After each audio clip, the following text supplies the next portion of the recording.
Hola, ¿qué tal? Muy buenas tardes. Bueno, este video tiene la intención de hacer un análisis y una reflexión a partir de los apuntes que están en el módulo y que han sido publicados aquí mismo en este grupo de estudio en relación al tema de control prenatal. ¿Sí?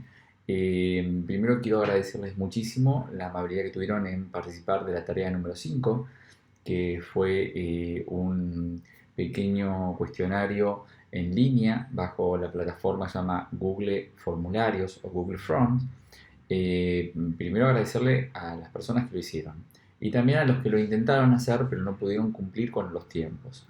Estos formularios generalmente están reglados en tiempo-forma y principalmente la forma ya está pautada porque es en línea y era de opción choice las respuestas, es decir, múltiples, y solamente una era la correcta.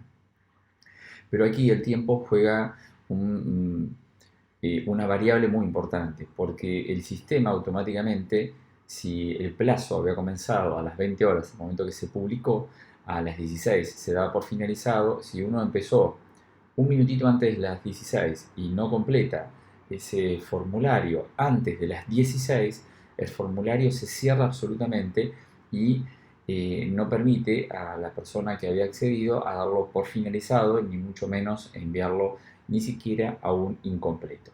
Entonces, lo que sirvió esta tarea, más allá de poder ustedes autoevaluarse, porque lo que tiene este formulario es que una vez que la persona lo terminó de hacer, se le envía a la brevedad un correo electrónico. Por eso se le pide el correo electrónico a la persona que accede a la plataforma, un, eh, una evaluación de sus resultados con las preguntas que fueron acertadas y las que no, cuál había sido la respuesta correcta. Entonces ustedes inmediatamente obtienen, digamos, la nota de aquello en lo cual aquellos fueron evaluados. Y los resultados, obviamente, que eso también se trata de una evaluación, saber en qué uno se equivocó para seguir aprendiendo. Fue de alguna manera un entrenamiento para lo que puede ser nuestro futuro parcial del 5 de mayo. ¿Sí? Entonces, les pediría que tengan la amabilidad de amigarse con estos sistemas, ¿sí? Porque de alguna manera puede ser la herramienta elegida para nuestro parcial por venir, que por ahora mantiene la fecha, el 5 de mayo. El horario seguramente lo sea en el turno tarde, porque es en el turno en el cual ustedes trabajan, en el cual ustedes están con nosotros en la escuela. ¿Sí? Yo no tengo forma, pero podría averiguar, de la emisión de constancia de examen domiciliario en línea. Como es en línea y tiene un tiempo de inicio que va a ser a las 13 horas y uno de fin de sesión que sería a las 15:30, que suele ser el tiempo en el cual nosotros solemos vernos, en la mitad de la jornada, podríamos extenderles un certificado que diga que ustedes estuvieron en sus domicilios haciendo esta evaluación parcial. Que no es un trabajo que se tiene que entregar una semana después, que ningún trabajo les va a dar el día por eso. Eso eventualmente sí es que ustedes necesitan una constancia. Sé que con la emergencia sanitaria hay muchos lugares que han suspendido este tipo de licencias.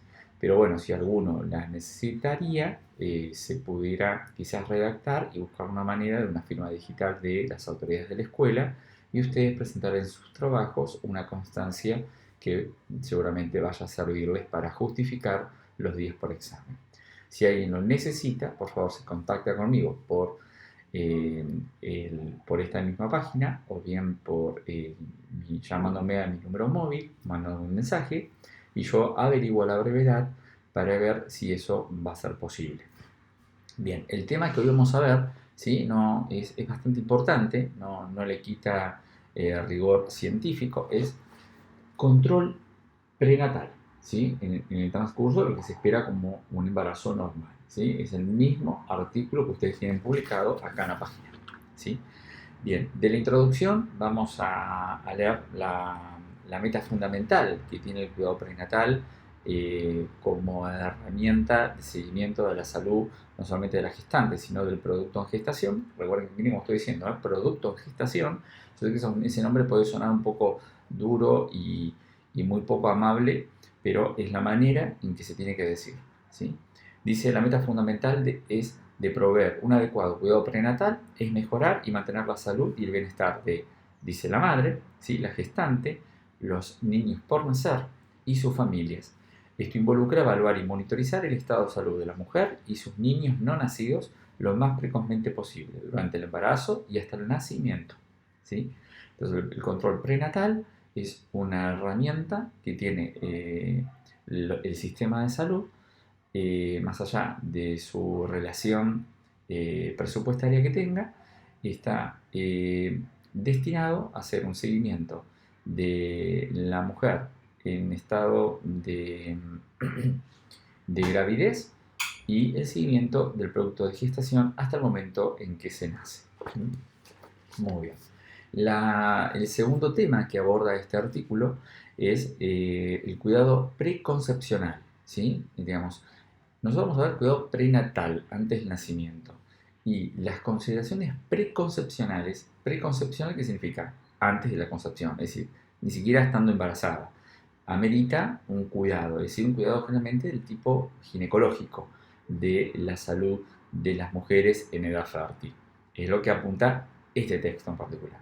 Y dice el cuidado preconcepcional, ¿sí? Dice el cuidado preconcepcional debe iniciarse en las mujeres en edades más tempranas, en lo posible, ¿sí? Las adolescentes deben saber que ciertos aspectos nutricionales y del cuidado de su salud impactarán en la evolución de futuros embarazos, en el desarrollo intraútero de su hijo por nacer y en el desarrollo de su hijo luego del nacimiento, ¿sí? Este artículo, si bien tiene todo el rigor científico de parte del Hospital Materno Infantil Ramón Sardá, no deja de tener estos giros, ¿sí? de usar palabras como hijo, madre, cuando sabemos que podríamos hablar de gestante, de producto por nacer, ¿sí?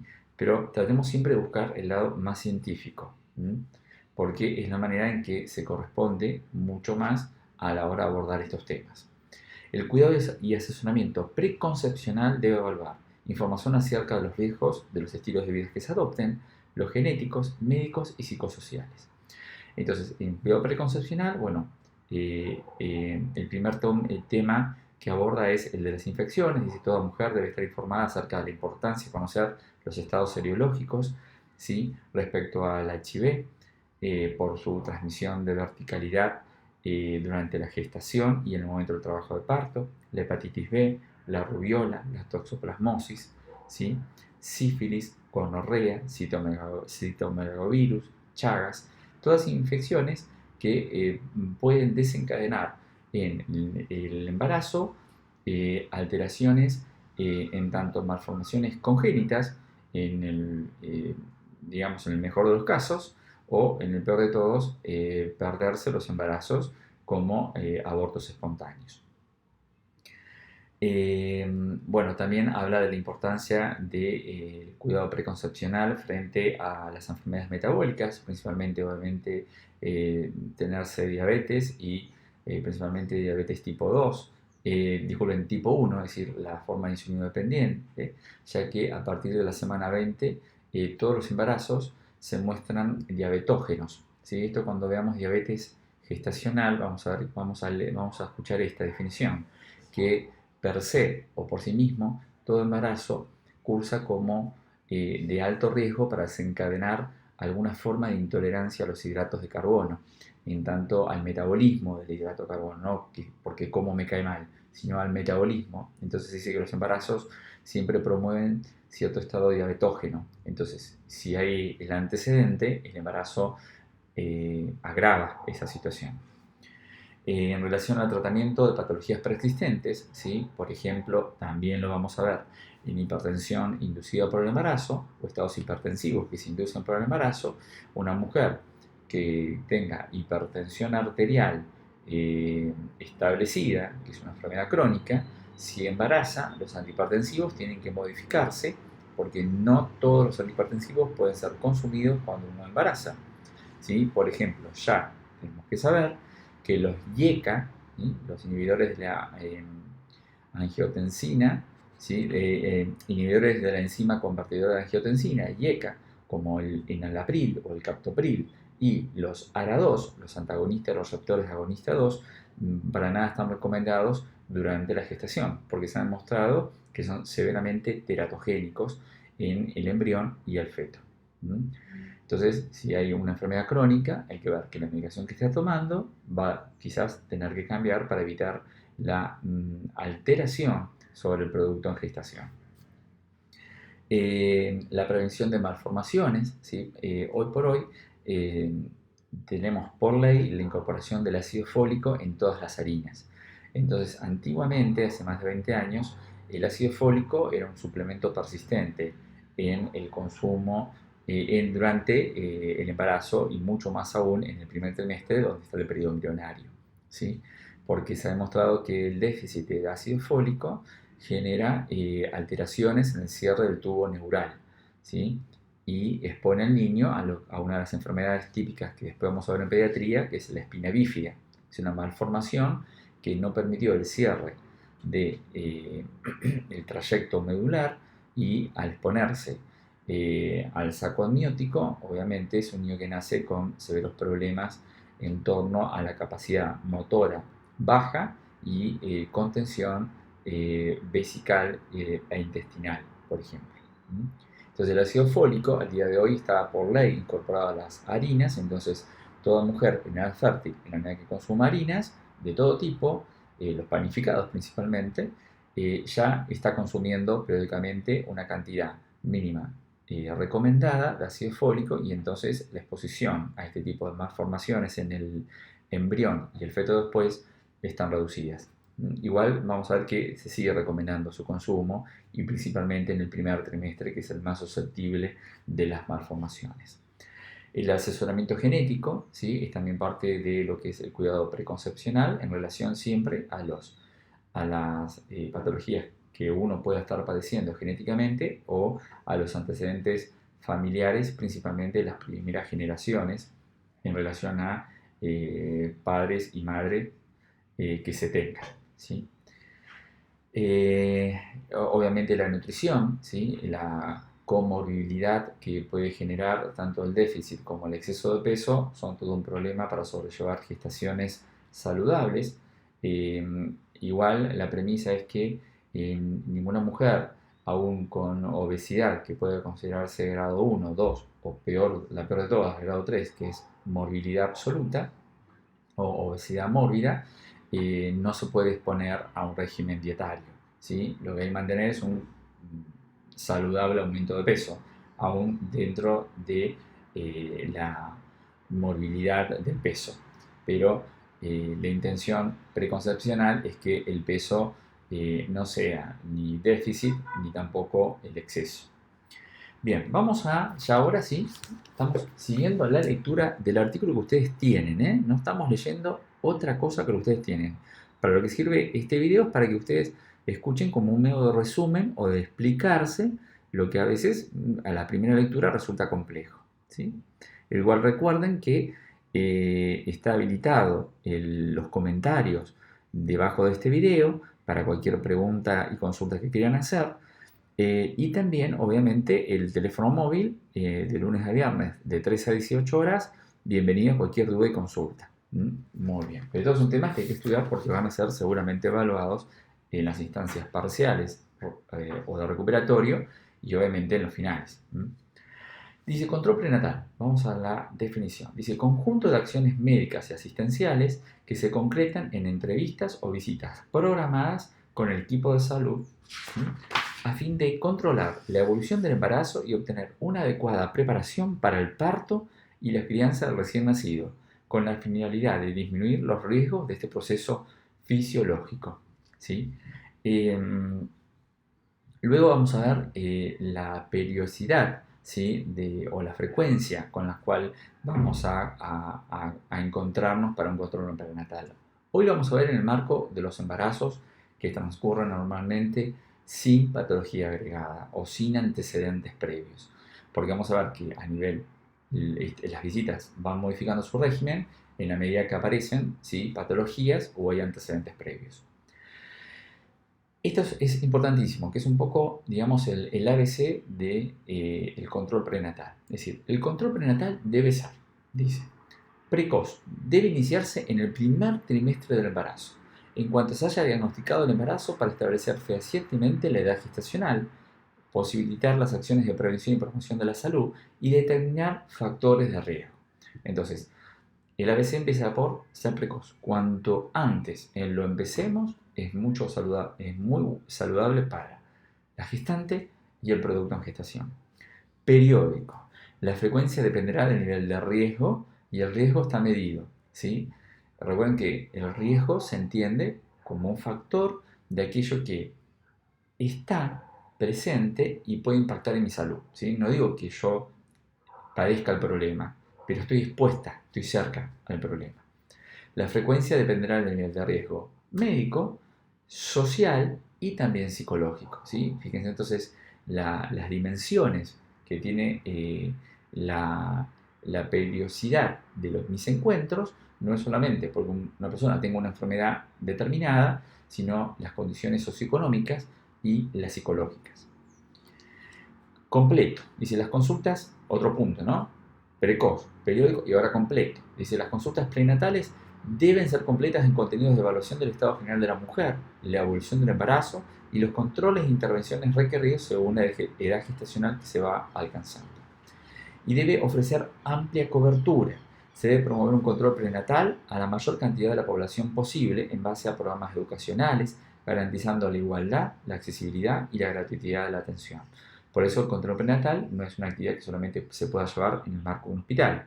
Cualquier, por ejemplo, centro de salud de atención primaria debe y puede hacerlo, ¿sí? No hace falta tecnología hospitalaria. Los objetivos que tiene el control prenatal es brindar contenidos educativos para la salud de la gestante, la familia y el niño por nacer y nacido inmediatamente, prevenir, diagnosticar y tratar complicaciones del embarazo, vigilar el crecimiento y la vitalidad fetal, detectar enfermedades subclínicas, aliviar molestias y síntomas menores que pueden aparecer durante el embarazo y preparar a la embarazada psíquicamente, psicológicamente, durante el embarazo para el trabajo de el nacimiento y la crianza de un niño recién nacido. Muy bien. Eso son los objetivos, ¿sí?, en relación a lo que se espera como control prenatal. Vamos a las actividades, ¿sí? Vamos a ver algunas actividades que se muestran importantes para el control prenatal y que son las que invitamos a ustedes que le presten la mayor atención. Dice, de las actividades, ¿sí?, que se desprenden de los objetivos recién planteados y del ABC del control prenatal es administración de ácido fólico en el periodo preconcepcional, que ya decíamos que por ley, al estar el ácido fólico en las harinas, tenemos cierta garantía de consumo, cierta garantía, un mínimo, pero garantía al fin. Y en el primer trimestre del embarazo. Entonces, todo el periodo preconcepcional en edad fértil de una mujer, bienvenido sea, y mucho mejor aún en el primer periodo o primer trimestre. ¿Por qué? Porque recuerden, mejor dicho, disculpen, que en el primer trimestre tenemos las primeras 8 semanas, que es el periodo embrionario, ¿sí? Las primeras 8 semanas de vida es de vida intraútero, es tu periodo embrionario. Y si nos acordamos que habíamos dicho que si algo era muy importante de este periodo, era la organogénesis, es decir, la generación de órganos que van a formar aparatos y sistemas. Y es ahí donde impactan directamente todos los déficits y las infecciones, queriendo generar malformaciones congénitas. Dice, la suplementación periconcepcional alrededor de la concepción de ácido fólico reduce la incidencia de defectos en el tubo neural. Muy bien. Luego, el otro punto que nos interesa es fijar cronograma de controles prenatales, de acuerdo al riesgo, ¿sí? Y hay un párrafo que dice lo siguiente. Por lo tanto, en nuestro medio, el control prenatal se realizará con la siguiente frecuencia. Estamos hablando de el riesgo mínimo. No estoy diciendo sin riesgo, porque todo embarazo supone un riesgo, ¿sí? No estoy diciendo que un embarazo sea una enfermedad. No, estoy diciendo que todo embarazo supone riesgo, aunque sea mínimo, pero lo supone. Por eso la importancia del control prenatal. Dice, Se realizará con la siguiente frecuencia: una vez cada 4 semanas hasta la semana 28. De la semana 28 a la 32, cada 3 semanas. Nos vemos, ¿no? De 32 a 36 semanas, cada 2 semanas. Y de 36 semanas a la fecha probable de parto, una vez por semana. ¿Sí? Ese es como sería nuestro cronograma de visitas para el control prenatal. Lo volvemos a leer. Dice, por lo tanto, lo buscan en el, miren, lo voy a mostrar en el apunte, ¿sí? Yo ahí lo señalé acá, ¿sí? Acá. Estamos entonces en esta partecita del apunte, en objetivos, actividades, y fíjate el lado que yo tengo el párrafo señalado, ¿sí? Dice entonces, la frecuencia con la cual nos vamos a visitar. Dice, por lo tanto, en nuestro medio, el control prenatal se realizará con la siguiente frecuencia. Dice, una vez cada 4 semanas, ¿sí? Digamos una vez por mes, hasta la semana 28. De las 28 a las 32 semanas, nos vamos a ver cada 3 semanas. De la semana 32 a la 36, nos vemos cada 2 semanas. Y de la semana 36 a la fecha probable de parto, nos vemos una vez por semana. En pacientes con patología asociada, será la norma obstétrica correspondiente que determinará la frecuencia en cada caso, ¿sí? Muy bien. Otra actividad es la determinación del grupo sanguíneo y factor RH. Eso en relación a lo que vamos a ver mucho más adelante, que es las incompatibilidades RH en relación a la gestante y al producto en gestación en relación a sus antecedentes posibles y anticuerpos circulantes.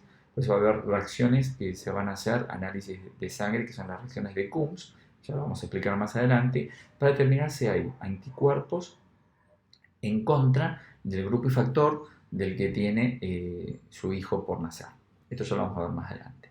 Evaluar el estado nutricional materno y la ganancia de peso, ya algo hemos hablado.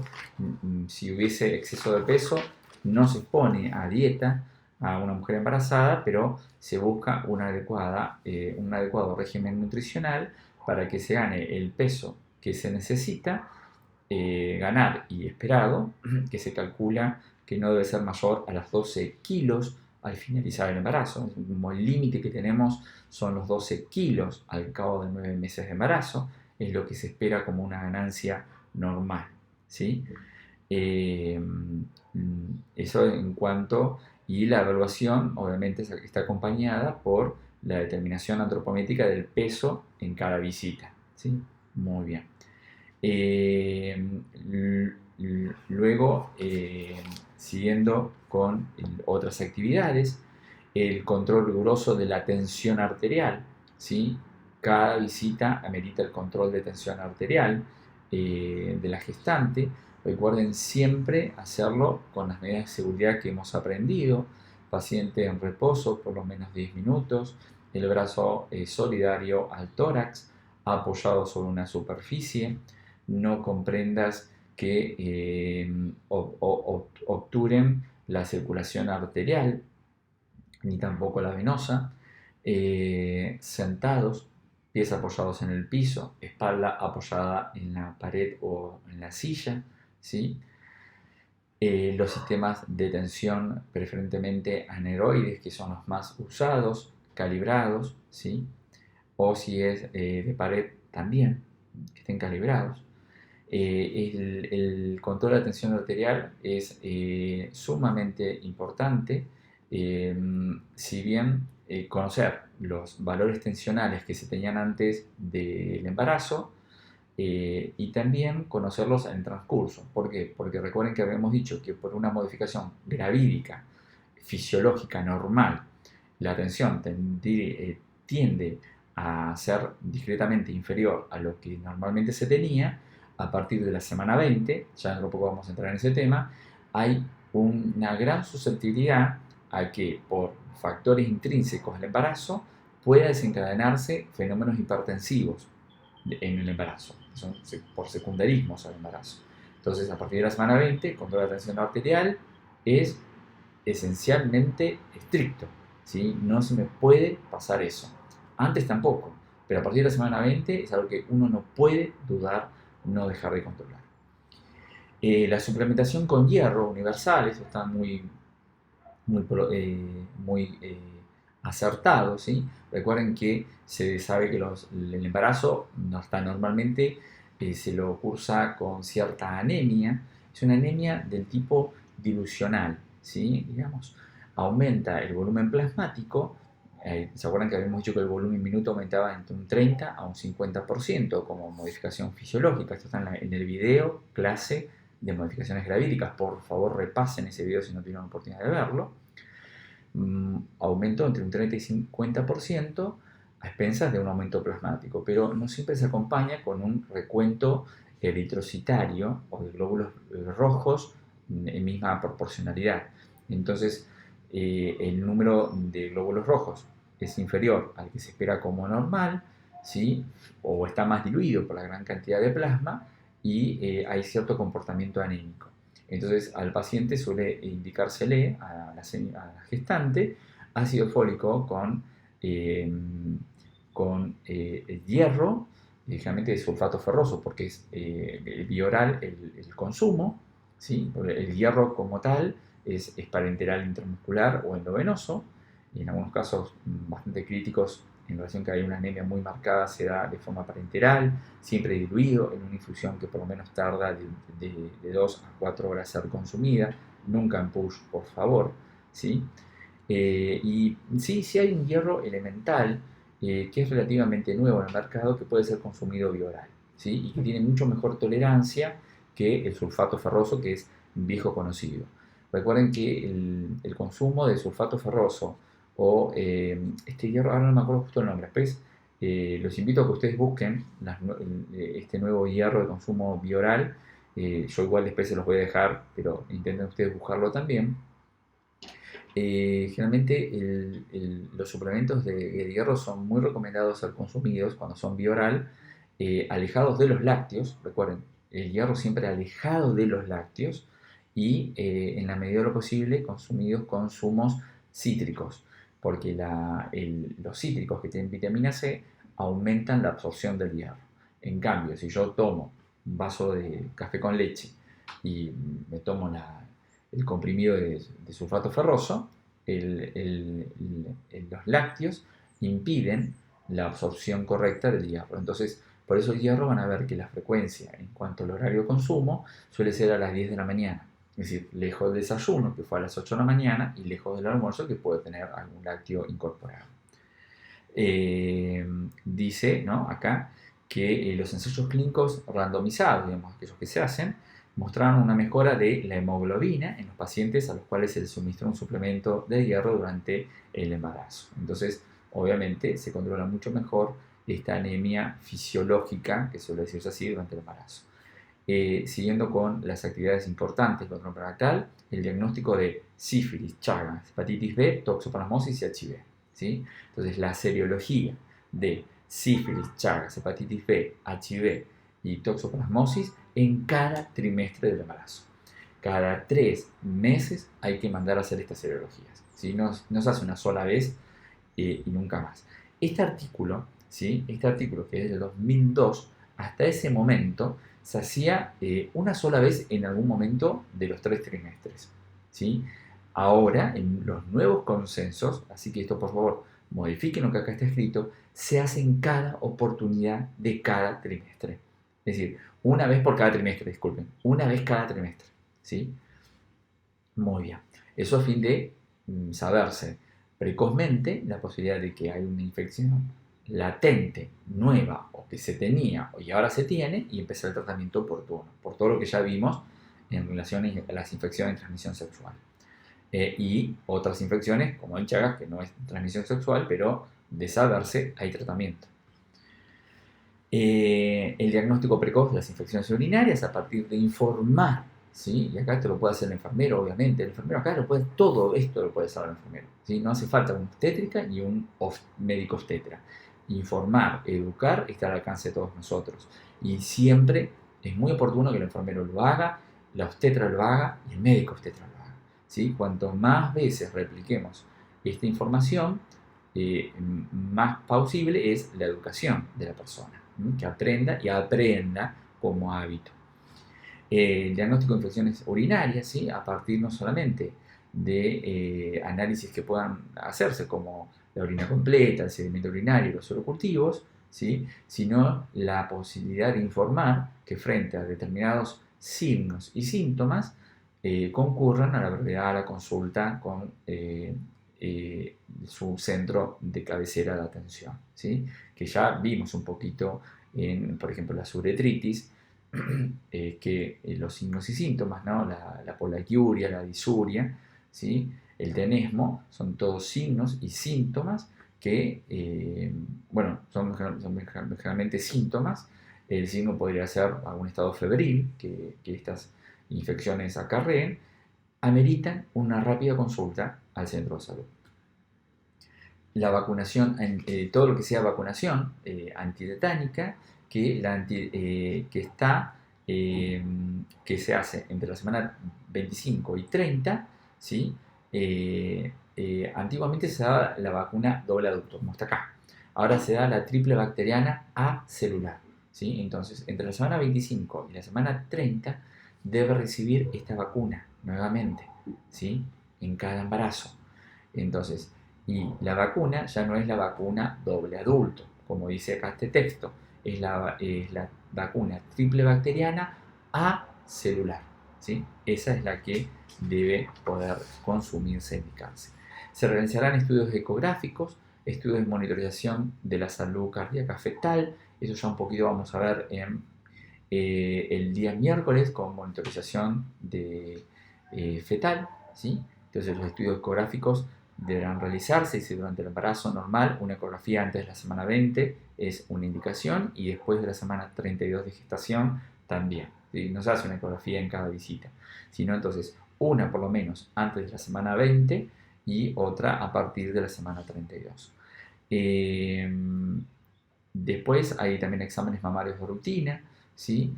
Si bien el periodo estrogénico no es el que más se pronuncia, porque estamos en pleno periodo de prostágeno durante el embarazo, ¿sí? De progesterona, y la mama, digamos, generalmente es muy hormonodependiente de los estrógenos, entonces se la cuida en relación a que es una mama que va ganando turgencia y en base a la prolactina y a la producción de leche, nada más. Bien, interconsultas complementarias, ¿sí? Odontología, patología cervical y mamaria y cardiológicas en caso de tenérselas, y las interconsultas a la especialidad que se correspondan de acuerdo a cada caso en particular. Dice, básicamente el control prenatal en cada visita se determinará, dice, evaluación de los riesgos, pulso, tensión arterial, semanas de amenorrea, fecha probables de parto, presencia de sintomatología urinaria, presencia de edemas y ovárices, principalmente aquellas que predominan los edemas no solamente en miembros inferiores, que es casi una se cae de suyo, que es lo que va a aparecer, sino los edemas que preocupan mucho es cuando aparecen en los miembros superiores y peor aún en el rostro y en los párpados, porque está hablando de un edema que no es normal. Eso lo vamos a ver como parte de signos muy propios de estados hipertensivos como la preeclampsia. Determinación de la altura uterina, percentilos de la misma, ya vamos a ver qué es esto de la altura uterina, movimientos fetales, situación y presentación del producto en gestación. Ya vamos a ver otro poco unas maniobras que se llaman maniobras de Leopold, que sirve para determinar esto mismo, la situación y en cómo está presentado el feto según el momento de gestación. Ya vamos a ver eso otro poquito. Auscultación de la frecuencia cardíaca fetal, FCF es frecuencia cardíaca fetal, y el examen mamario. Bueno, para terminar, ustedes lo que van a ver acá van a ver que hay algo que se llama carnet perinatal. Perinatal es alrededor del nacimiento. Es el carnet que, por lo menos en el gobierno de la Ciudad de Buenos Aires, todos usamos, ¿sí? Es un carnet que permite llevar el control en cada visita al control prenatal, ¿sí? Acá hay percentilos diferentes en relación a la altura uterina, ¿sí? Que determina que según la altura y la semana de gestación, ese feto va creciendo y se corresponde con un percentilo dentro de lo que se considera lo normal o fuera de ello por exceso o por déficit, y acá de peso, ¿sí? Materno. Luego tenemos, bueno, diferentes exámenes complementarios, si hubo hospitalizaciones y observaciones varias. Y dentro de este carnet, porque esto queda como un tríptico, por eso está como partidito, tenemos la historia clínica de este embarazo, ¿sí? Los invito a que traten de verlo, ahora acá no se va a ver, pero lo que quiero mostrar es que está en el archivo que se subió digitalmente y ahí muestra el seguimiento desde el día 0 de control prenatal hasta el nacimiento inclusive, ¿sí? Entonces, en todo este carnet perinatal, fíjate, se llama perinatal, no es prenatal, es antes, durante y después del nacimiento, ¿sí? Permite un seguimiento integral de la gestante, su producto en gestación y su hijo recién nacido. Entonces, es todo lo que hace la historia clínica mínima de esta paciente. Muy bien. Perfecto. Bueno, esto es lo que se corresponde con el tema de control prenatal y preconcepcional, que fue lo primero. Así que cualquier duda y consulta, por favor, no duden en contactarse conmigo. Y nuevamente agradecerles por ver los videos cuando puedan hacerlos. No dejen de llamarme cualquier duda y consulta que tengan. Entiendo que muchos de ustedes están trabajando y mucho, cosa que se agradece y se les pide y se ruega, por favor, que se cuiden muchísimo, pero no desestimen tratar de hacer las tareas en tiempo y forma, porque tenemos que tratar de acreditar este espacio